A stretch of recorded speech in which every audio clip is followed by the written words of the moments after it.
പൂജാപാത്രങ്ങൾ, അതുപോലെ വെള്ളിക്കുടങ്ങൾ. ഈ വെള്ളിക്കുടങ്ങൾ നമുക്ക് തൃപ്രയാറ് ക്ഷേത്രം വക എന്നൊക്കെ എഴുതിയിട്ടുണ്ട്. ഇതെല്ലാം കൂടി ഒരാൾക്ക് ഒരിക്കലും കൈ പിടിച്ചുകൊണ്ട് പോകാൻ കഴിയില്ല. ഒരു വാഹനം ഇല്ലാതെ ഇത് രാത്രിയിൽ കൊണ്ടുപോകാൻ കഴിയില്ല. അപ്പോഴാണ് ഒരു ചെറിയൊരു ഇൻഫർമേഷൻ വരുന്നത്, കുറച്ചപ്പുറത്ത് ഒരു ഓവർ ബ്രിഡ്ജ് ഉണ്ട്, ബസ്സൊക്കെ പോകുന്ന മെയിൻ റോഡ്. അതിനപ്പുറത്തൊരു വെള്ള അംബാസഡർ കാറ് അന്ന് രാത്രി കുറേ നേരം അവിടെ കിടന്നിരുന്നതായിട്ട് അന്ന് അവിടെ ഒരു തട്ടുകട നടത്തിയിരുന്ന ഒരാൾ അന്ന് മൊഴി വന്നിട്ടുണ്ട്. ഇത് 2 വോള്യമായി ഈ കേസന്വേഷണം. അപ്പോൾ അവിടെ നിന്ന് ഈ ഒരു നടവഴിയുണ്ട്, ഈ പാലത്തിൻ്റെ മുകളിൽ നിന്ന് ക്ഷേത്രത്തിൻ്റെ ഈ കിഴക്ക് ഭാഗത്തേക്ക് വരാനായിട്ട് ഒരു പുഴയുടെ ഓരത്തോട് ചേർന്ന് ഒരു റോഡുണ്ട്. അവിടെ മുഴുവനും ട്യൂബ് ലൈറ്റ് ഇട്ടിട്ടുണ്ട്. ആ ട്യൂബ് ലൈറ്റ് രാത്രി കത്തി കൊടുക്കും നേരം വിളിക്കുന്നവരെ.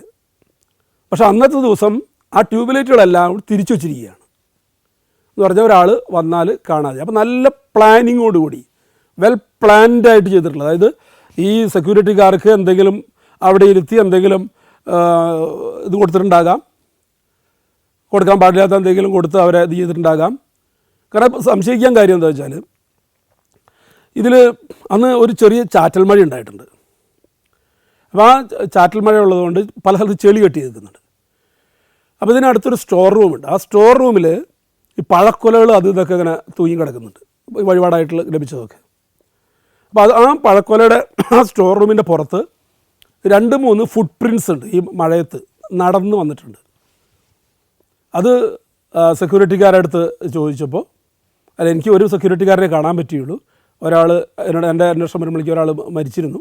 ആ മറ്റേ ആളോട് പറഞ്ഞപ്പോൾ അയാൾ പറഞ്ഞിരുന്നു അത് അയാൾ രാത്രി ഈ സമയത്ത് വല്ലാണ്ട് ദാഹവും വിശപ്പും തോന്നിയപ്പോൾ പഴം ഉരിഞ്ഞെടുക്കാൻ വേണ്ടിയിട്ട് ഞാൻ വന്നതാണ്. പക്ഷേ അതിന് കൂടുതലൊന്നും അയാളിത് ബ്രേക്ക് ചെയ്യാൻ പറ്റിയിരുന്നില്ല. 2 വർഷത്തിന് ശേഷം മറ്റാണ് എനിക്ക് കിട്ടുന്നത്. അപ്പോൾ അവിടെ ആ 11:30 സമയത്താണ് അയാൾ പോയിരിക്കുന്നത്, 11:30 സമയത്താണ്.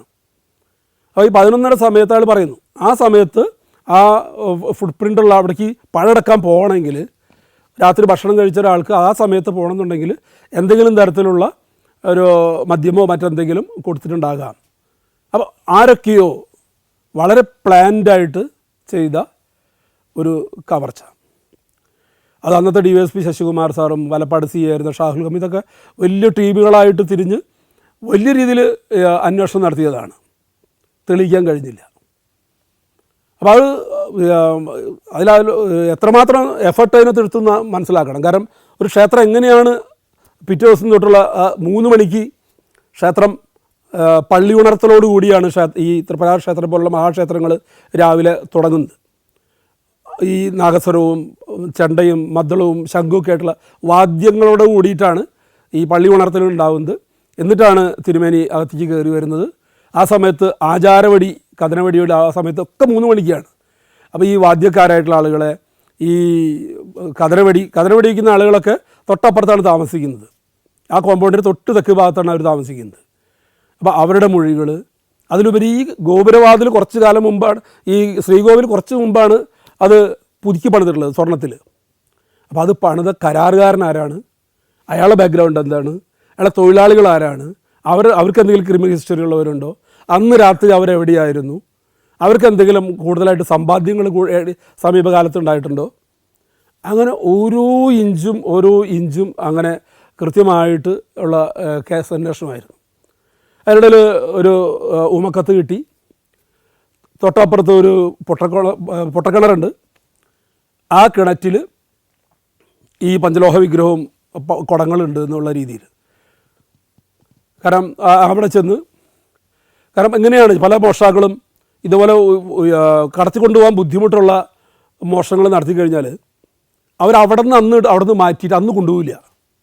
കാരണം കൊണ്ടുപോയില്ല എന്ന് പറഞ്ഞാൽ പോണ വഴിയിൽ എന്തെങ്കിലും, കാരണം പെട്ടെന്ന് ഫ്ലയറപ്പായി എല്ലായിടത്തും മെസ്സേജുകളായി പോലീസ് അങ്ങനെ വാഹനം ചെക്ക് ചെയ്യുമ്പോൾ അതിൽ പെട്ടോക്കിലോ എന്ന് ആലോചിച്ചിട്ട് അവർ ഇങ്ങനെ കൊണ്ടുപോകാൻ ബുദ്ധിമുട്ടുള്ളതൊക്കെ അവിടെ നിന്ന് മാറ്റി വേറെ എവിടെയെങ്കിലും വെച്ചിട്ട് പിന്നെ ഒരു 3-4 ദിവസം കഴിഞ്ഞതിൻ്റെ ഇതൊക്കെ തണുത്ത് വരുമ്പോഴാണ് പിന്നെയാണ് വാഹനം എടുത്തിട്ട് കൊണ്ടുപോകുള്ളൂ.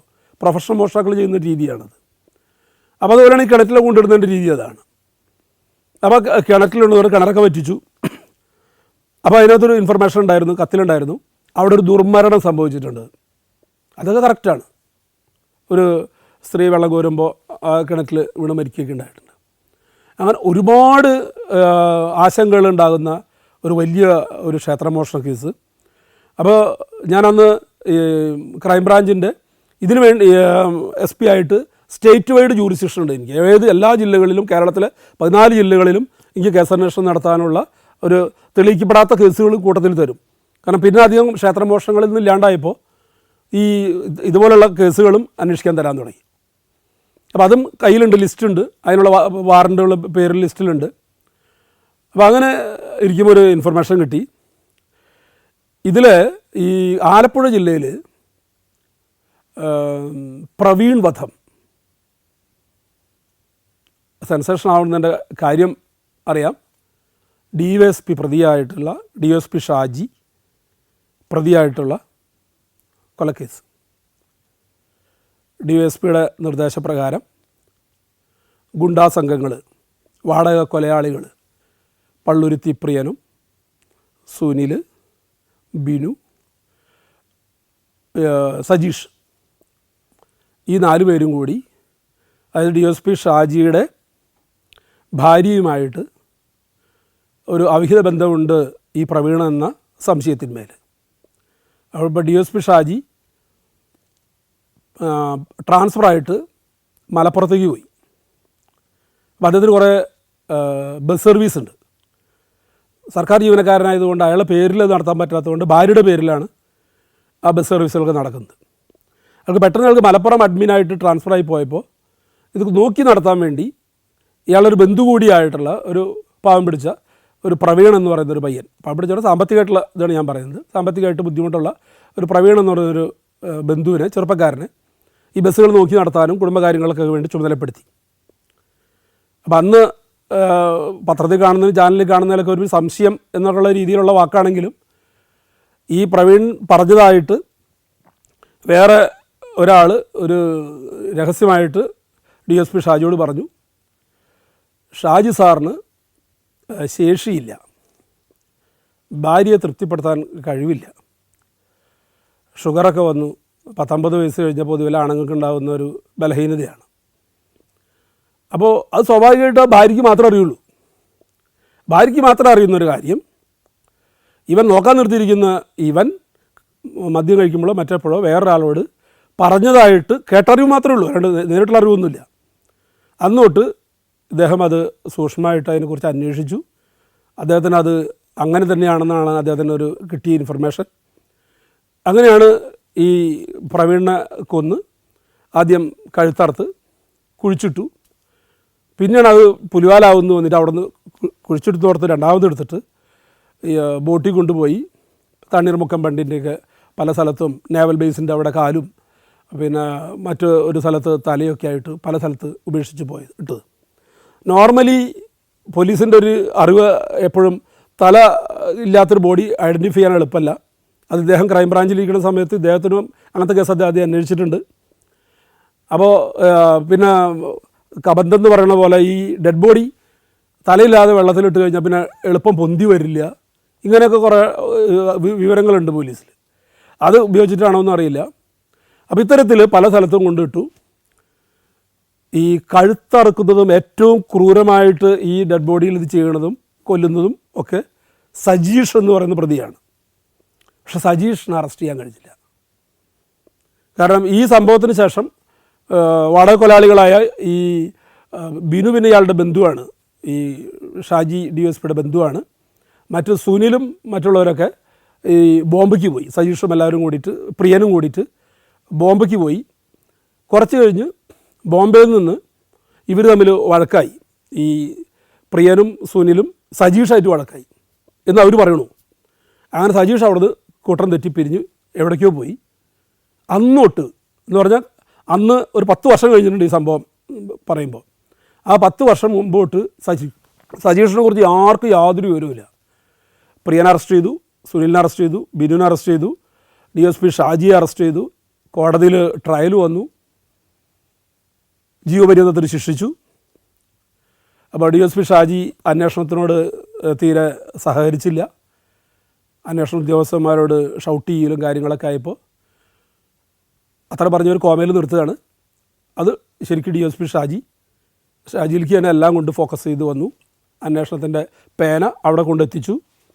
അതുകൊണ്ട് തന്നെ ഒരു ജാമ്യം പോലും കിട്ടാതെ ഇപ്പോഴും ജയിലിൽ സുപ്രീം കോടതി ചെന്നിട്ട് പോലും ജയിലിൽ കിടക്കണം. അതുപോലെ എഴുതി കൃത്യമായിട്ട് പോലീസ് ഡയറിയിൽ പ്രോസിക്യൂഷനിൽ ഏൽപ്പിച്ചു കൊടുത്തിട്ടുണ്ടായിരുന്നു. അപ്പോൾ അങ്ങനെ അന്ന് തൊട്ട് സജീഷിനെ അന്വേഷിച്ച് ലുക്കൗട്ട് നോട്ടീസ് പുറപ്പെടുവിച്ചു. എല്ലാവർക്കും അതിൻ്റെ LP വാറണ്ട് എന്ന് പറയും, ലോങ് പെൻഡിങ് വാറണ്ട്. ആ LP വാറണ്ടായി. അപ്പം അത് ക്രൈംബ്രാഞ്ചിൻ്റെ കയ്യിലും ഉണ്ട് ഈ LP warrant. Saudi Arabia, United Arab Emirates, Kuwait. സഞ്ചാരം വോള്യം നമ്പർ 20. ഫുൾ HD-യിലുള്ള അപൂർവ ദൃശ്യയാത്രാ വിവരണ ശേഖരം ഉടൻ സ്വന്തമാക്കാൻ സഞ്ചാരം എന്ന് SMS ചെയ്യൂ. ഫോൺ 9995444222. അപ്പോൾ അങ്ങനെ ഇരിക്കുമ്പോഴാണ് ഒരു ഇൻഫർമേഷൻ കിട്ടിയത്. ഒരു വലിയൊരു വിഗ്രഹ മോഷ്ടാവ് ചെന്നൈയിലുണ്ട്. അപ്പോൾ ചെന്നൈയിൽ ചെന്നൊരു മൊബൈൽ നമ്പർ കിട്ടിയിട്ടുണ്ട് നമുക്ക്. അവിടെ ചെന്നപ്പോൾ ചെന്നൈയിൽ അയാളവിടെ ഇല്ല. അപ്പോൾ കൂടുതൽ അവിടെ നമ്മുടെ സ്ക്വാഡാണ്, ചാക്കോൻ്റെയൊക്കെ നേതൃത്വത്തിലുള്ള സ്ക്വാഡാണ് പോയിരിക്കുന്നത്. കൊണ്ട് അവരന്വേഷിച്ചിട്ട് പറഞ്ഞു, സാർ ഒരു ഇൻഫർമേഷൻ ഉണ്ട്, അയാൾ ഗുരുവായൂർക്ക് കൊച്ചിന് ചോറൂണിന് വേണ്ടി വന്നിട്ടുണ്ട്. അപ്പോൾ ഞാൻ ഗുരുവായൂർ ACP ആയിരുന്നാണ്, എനിക്ക് കുറച്ചും കൂടി എളുപ്പമാണ് അവിടെ ഒന്ന് ട്രേസ് ഔട്ട് ചെയ്യാനായിട്ട്. അപ്പോൾ അതനുസരിച്ച് സ്ക്വാഡ് മടങ്ങി, ചെന്നൈയിൽ നേരം ഇവിടെ മടങ്ങി. ഗുരുവായൂർ നമ്മൾ കിട്ടിയ ഫോട്ടോ ഒക്കെ വെച്ച് നമ്മൾ പരമാവധി അവിടെ നോക്കിയെങ്കിലും നമുക്ക് ഐഡൻറ്റിഫൈ ചെയ്യാൻ കഴിഞ്ഞില്ല. അയാൾ കുറച്ച് അവിടെ ഏതൊക്കെയോ ബന്ധുക്കളിലേക്ക് വീട്ടിലൊക്കെ വന്നിട്ട് അയാൾ അവിടുന്ന് സജീഷ് പോയിരിക്കണു. സജീഷ് ശരിക്ക് തൃശ്ശൂർ ജില്ലയിലെ വെള്ളിക്കുളങ്ങരക്കാരനാണ്. 10-20 കൊല്ലം മുമ്പ് അയാളെ കുടുംബം ചെന്നൈയിലേക്ക് സെറ്റിൽ ചെയ്തതാണ്. അപ്പോൾ അയാൾ ഇവിടെ വന്ന് ഗുരുവായൂർ വന്ന് വെള്ളിക്കുളങ്ങരയിൽ മറ്റുള്ള ഏതൊക്കെയോ ബന്ധുക്കളിലൊക്കെ വീട്ടിൽ നിന്നിട്ട് അയാൾ അവിടെ നിന്ന് നേരെ വയനാട് പോയി. അപ്പോൾ അയാൾക്ക് ഒരു തോന്നലുണ്ട് പോലീസ് പിന്നാലെ ഉണ്ടെന്ന്. പിന്നെ അയാൾ ചെന്നൈയിലേക്ക് വന്നില്ല. അപ്പോൾ വയനാട് ബത്തേരിയിലുണ്ടെന്നുള്ളതാണ് നമ്മുടെ ഒരു അന്നത്തെ രീതിയിലുള്ള സൈബർ ഇത് വെച്ചിട്ട് നമുക്കൊരു ടവർ ലൊക്കേഷൻ കിട്ടുന്നത്. അപ്പോൾ ബത്തേരി ചെന്നപ്പോൾ അത് അവിടെ നിന്ന് പോയിരിക്കുന്നത്. അപ്പോൾ നമ്മൾ ഈ സ്ക്വാഡും പോലീസും എടുക്കുന്ന ഒരു എഫർട്ടാണ് ഞാൻ ഇവിടെ കൂടെ പറയുന്നത്. അപ്പോൾ ഒരു ഐഡിയ ഇല്ല, അവിടെ നിന്ന് പോയി. പിന്നെ അയാളുടെ ഈ മൊബൈലിൻ്റെ കൂടുതൽ നമ്മൾ സൈബർ ഡീറ്റെയിൽസ് എടുക്കുമ്പോൾ സാധാരണ പോലീസ് എടുക്കുന്ന രീതിയാണ് ഇത്. ഇത്തരം കാര്യങ്ങളൊന്നും സാധാരണ ഒരു എക്സ്പോസ് ചെയ്യാൻ പാടില്ല എന്നാണ് വെപ്പ്. എന്നാലും ഞാൻ പറയുന്നു, ഇത് അൺടൈംലി ആൻഡ് ഫ്രീക്വൻറ്റ് കോൾസാണ് സൈബർ സെല്ല് നോക്കുക എന്ന് പറഞ്ഞാൽ കൂടുതൽ പ്രാവശ്യം വിളിക്കുന്നൊരു കോള്. അൺടൈംലി രാത്രി 10 മണിക്കും വെളുപ്പിന് 5 മണിക്കും ഇടയ്ക്ക് വിളിക്കുന്ന കോളുകൾ, ഇതിലാണ് കൂടുതൽ ഫോക്കസ് ചെയ്യുക. കാരണം ഈ ചേലാമ്പ്ര കേസൊക്കെ വിജയൻ സാറ് കമ്മീഷണറായിരിക്കുമ്പോഴൊക്കെ SP ആയിരിക്കുമ്പോൾ തെളിയിച്ചതൊക്കെ ഈ സൈബർ ടവർ മാത്രം നോക്കിയിട്ടാണ്. അതുകൊണ്ട് തന്നെയാണ് ചേലാമ്പ്രയിൽ 1-ാം നിലയിൽ പ്രവർത്തിച്ചിരുന്ന ബാങ്ക് കവർച്ച ഈ ധ്രുവം സിനിമ കണ്ടിട്ട് അതിൻ്റെ ഇൻസ്പിറേഷൻ കിട്ടിയിട്ട് അടി കൂടെ തുറന്നിട്ടാണ്. കാരണം ചുറ്റും ഒക്കെ നല്ല രീതിയിൽ റീഇൻഫോഴ്സ്ഡ് കോൺക്രീറ്റൊക്കെ വാളൊക്കെ ഉണ്ടായി, പക്ഷേ അടി സാധാരണ ഇതായിരുന്നു. അതിനുശേഷം റിസർവ് ബാങ്ക് തന്നെ ഇപ്പോൾ ഏത് ബാങ്ക് തുടങ്ങണേലും 1-ാം ഗ്രൗണ്ട് ഫ്ലോറിൽ തുടങ്ങുന്ന ഡയറക്ഷനൊക്കെ വന്നു. അപ്പോൾ ഒരു ചേലാമ്പ്രയുടെ ഒരു ഇതാണ് പറയുന്നത്.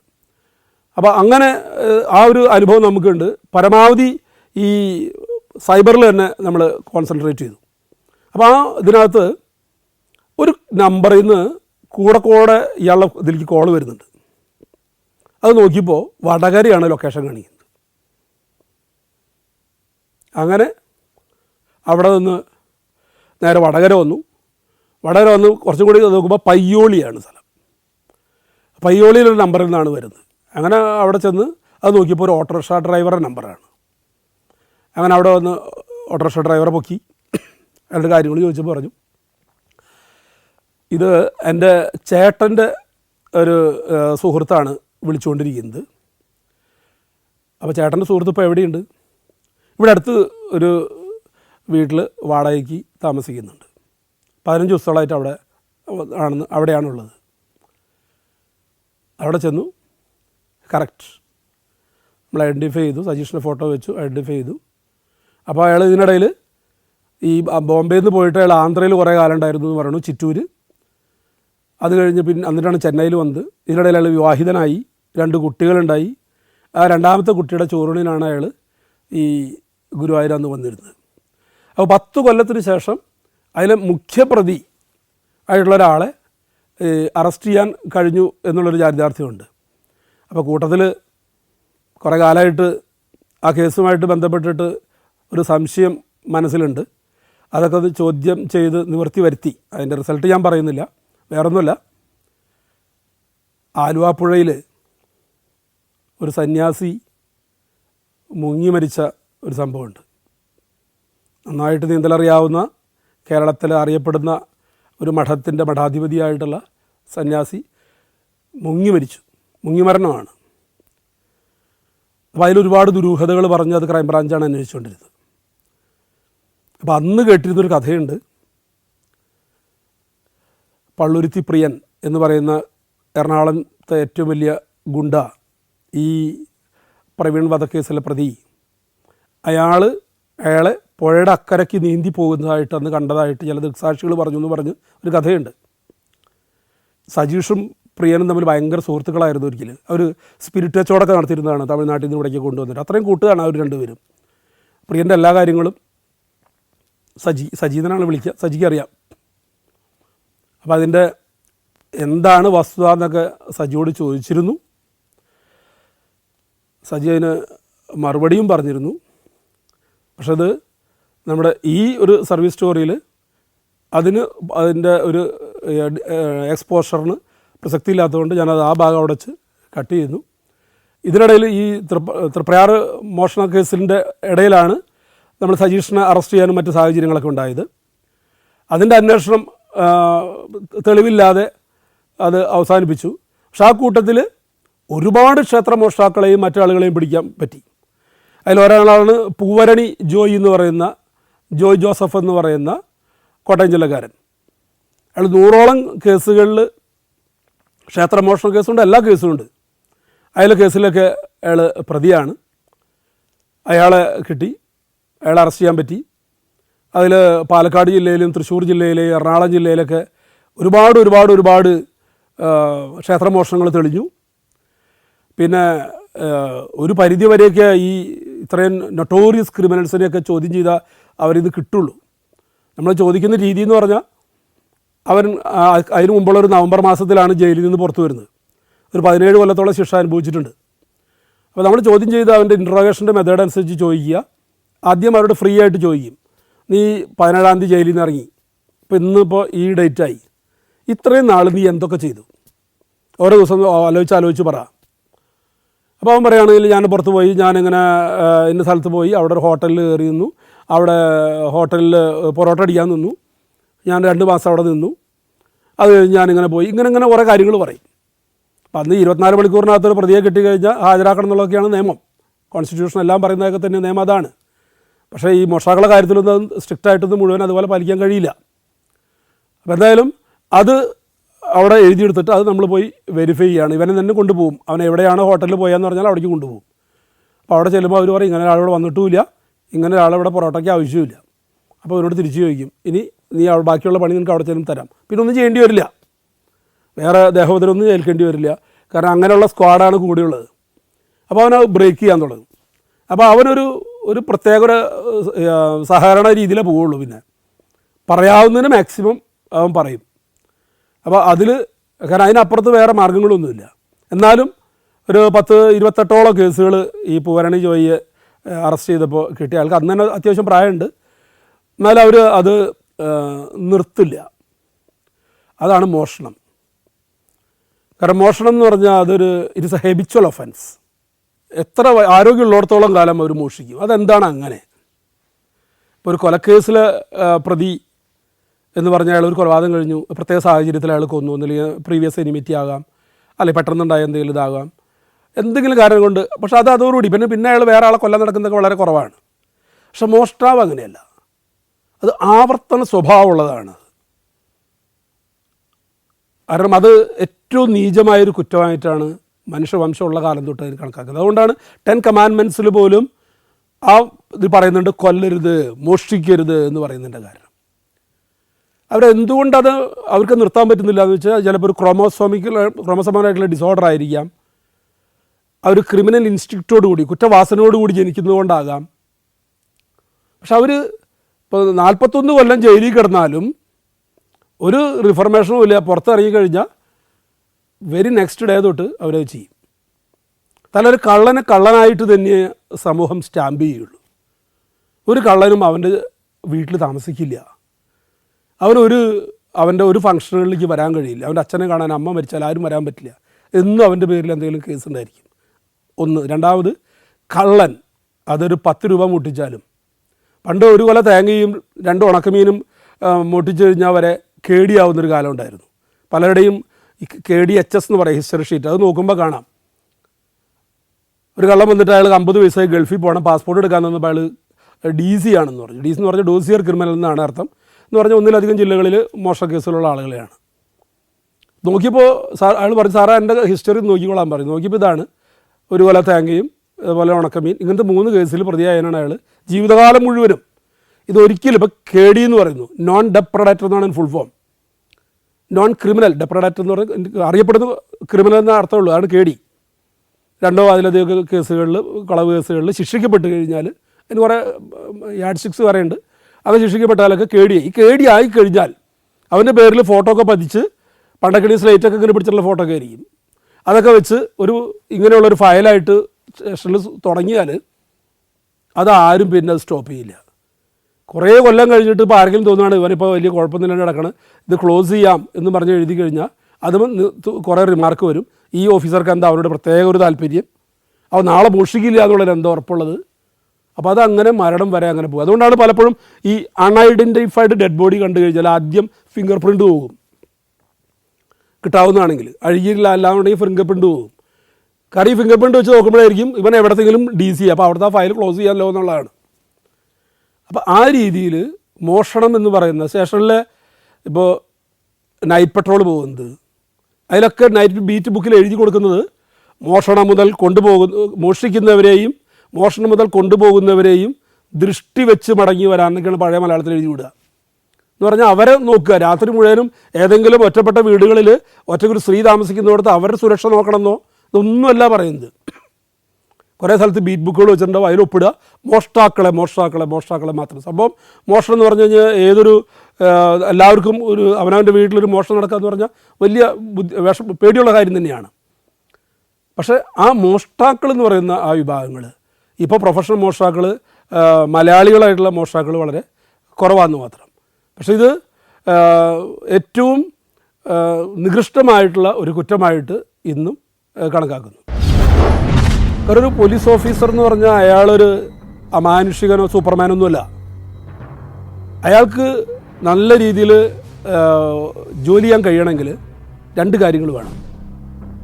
ഒന്ന്, സബോർഡിനേറ്റ്സ്, തൻ്റെ കീഴിലുള്ള ജീവനക്കാരുടെ സപ്പോർട്ട് കിട്ടണം. 2, മേലുദ്യോഗസ്ഥന്മാരുടെ പ്രൊട്ടക്ഷൻ കിട്ടണം.